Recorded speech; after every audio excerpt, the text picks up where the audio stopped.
इस्लाम का एक ऐसा कमांडर जिसने अपने दीन के लिए इतनी जंगें लड़ी कि दुश्मन उनके नाम से ही कांप जाया करते थे। इस्लाम का एक ऐसा बहादुर कमांडर जिसे सिर्फ मुसलमान ही नहीं बल्कि गैर मुस्लिम भी एक महान योद्धा मानते हैं। एक ऐसा बहादुर कमांडर जिसने यहूदियों की बड़ी बड़ी सल्तनतों को घुटने टेकने पर मजबूर कर दिया। दुश्मन उस बहादुर के नाम से ही कांप जाते और जंग छोड़कर भाग जाया करते थे।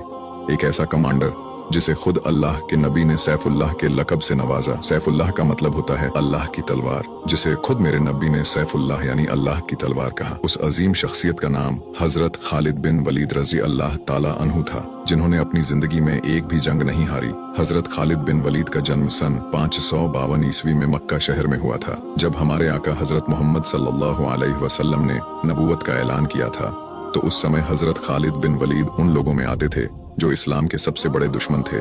इस्लाम लाने से पहले आपने मुसलमानों के खिलाफ भी बहुत सी जंगें लड़ी थीं। जंगे उहद जो काफिरों और मुसलमानों के बीच लड़ी गई थीं, और इस जंग में नबी के चाचा हजरत अमीर हमजा शहीद हुए थे। इस जंग में काफिरों की कमान हजरत खालिद बिन वलीद के हाथों में थी।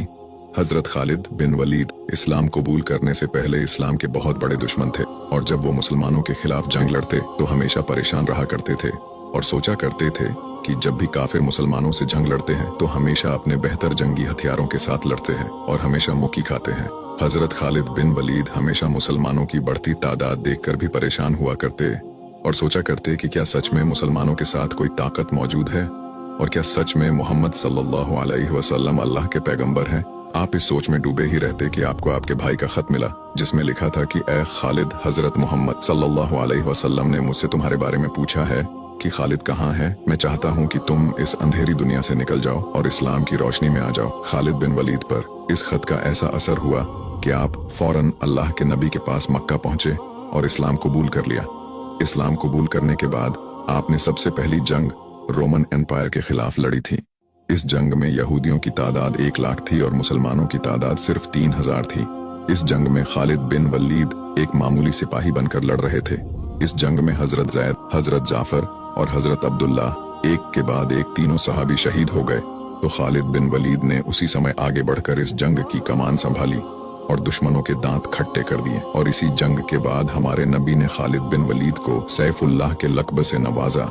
इसके बाद खालिद बिन वलीद ने कई सारे जंगें लड़ी और जंगें मैदान में ऐसे ऐसे कारनामे करके दिखाए जो तारीख बन गई। आपने 124 से ज्यादा जंगें लड़ी और अपनी जिंदगी में एक भी जंग नहीं हारी। तारीख में अभी तक कोई भी ऐसा कमांडर नहीं गुजरा जिसने अपनी जिंदगी में एक भी जंग न हारी हो। लेकिन हजरत खालिद बिन वलीद एक अकेले ऐसे कमांडर हैं जिन्होंने अपनी जिंदगी में कोई भी जंग नहीं हारी। उन्होंने ईरान को जीता, उन्होंने इराक को जीता, उन्होंने सीरिया को जीता,